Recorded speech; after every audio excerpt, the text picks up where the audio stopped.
Darbha division में in charge हुआ करता था। चैतू नामक एक 25 लाख का नक्सल लीडर था, जिसने कल अपने अन्य 9 साथियों के साथ, कुल मिलाकर 10 साथियों के साथ पुनर्वास किया है।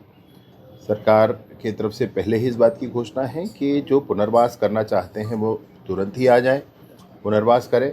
सारी चिंता सरकार करेगी, उसमें कोई संशय नहीं है।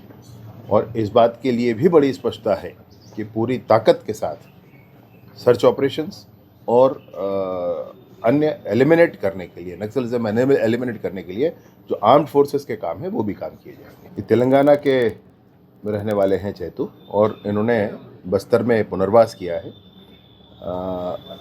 पुनर्वास की प्रक्रिया लगातार बस्तर में जारी है, लगातार समूचे देश में भी जारी है। तो किसी बात से इसको कोरिलेट करने का कोई अर्थ बहुत है नहीं, परंतु ये ज़रूर है कि ये जब भी हो ये अच्छा है, शांति आना चाहिए। सरकार का बहुत स्पष्ट कहना है इसमें। माननीय प्रधानमंत्री जी ने यहाँ विगत विधानसभा चुनाव से पहले ही आह्वान किया था, उनकी प्रेरणा से, माननीय केंद्रीय गृह मंत्री जी के स्पष्ट रणनीतियों से, निर्णयों से, सहयोग से, और माननीय मुख्यमंत्री जी के मार्गदर्शन से बस्तर से ही और समूचे देश से नक्सलवाद समापन की ओर है। तो ये सदैव ये कदम स्वागत योग्य है, चाहे जब भी हो सरकार इसके लिए तैयार है।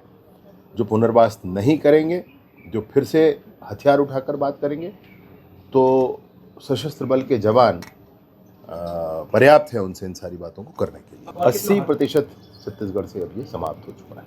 20% आप कहें तो वो कुछ शेष है पश्चिम क्षेत्रों में, माड़ के पश्चिम क्षेत्रों में, सुकमा के दक्षिण में और बीजापुर के भी दक्षिण क्षेत्रों में कहीं ये शेष है।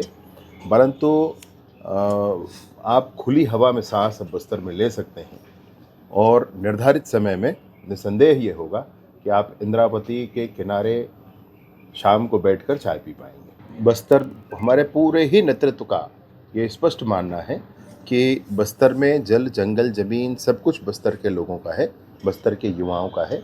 बस्तर में एक आवाज़ आजकल निकल कर आती है कि बस्तर के युवा ही बस्तर को संभालेंगे। वो कहते हैं हमारा बस्तर हम संभालेंगे, और ये बड़े गर्व का विषय है, बहुत ही हृदय को प्रसन्नता देने वाला विषय है।